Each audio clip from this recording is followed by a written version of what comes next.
Guys, मंगल ग्रह पर अक्सर अजीबोगरीब चीजों की खोज होती रहती है, लेकिन इस बार जो देखा गया है वो आपको हैरान कर देगा।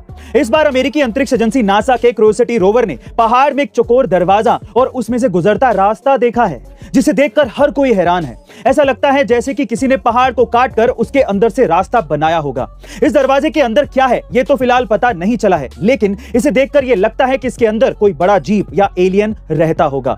वहीं यूएफओ एक्सपर्ट्स ने यह दावा किया है कि मंगल ग्रह पर मिला यह दरवाजा असल में मिस्र के प्राचीन मकबरे की तरह दिखता है, और कुछ वैज्ञानिकों का यह तक कहना है कि यह दरवाजा किसी दूसरी दुनिया के लोगों ने बनाया होगा।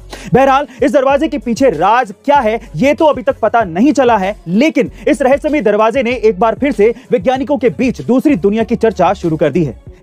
गाइस, आजकल लोग 30 से 40% तक इनकम टैक्स देने में भी परेशान हो जाते हैं, लेकिन क्या आप ये जानते हैं कि इंडिया में एक समय ऐसा भी था जब पर्सनल इनकम टैक्स 97% यानी कि 97% तक पहुंच गया था। जी हां गाइस, ये बात है साल 1973 की, जब इंदिरा गांधी सरकार के अंडर पर्सनल इनकम टैक्स को 10% से लेकर 85% तक बढ़ा दिया गया था। मतलब कि अगर आपकी साल भर की सैलरी 2 लाख रुपए है या उससे भी ज्यादा है तो आप पर 85% टैक्स लगेगा। इसके अलावा इस पर 15% का सरचार्ज भी अलग से, यानी कि 85% का 15% और कुल मिलाकर 97.75% टैक्स आपको देना पड़ता था। दरअसल सरकार ने यह डिसीजन गरीबी हटाने के लिए लिया था, लेकिन यह आइडिया इतना बुरी तरीके से फेल हुआ कि लोग अपना पैसा बचाने के लिए टैक्स फ्रॉड करने लगे। और जब सरकार को अपनी गलती का एहसास हुआ तो अगले साल से टैक्स रेट को कम करके 75% कर दिया गया। गाइस, क्या आप इससे पहले तक ये इंटरेस्टिंग फैक्ट जानते थे? और अगर नहीं तो कमेंट सेक्शन में जरूर लिखेगा। और ऐसे अमेजिंग वीडियोस के लिए शेयर, सब्सक्राइब एंड लाइक। मिलते हैं अगली वीडियो में।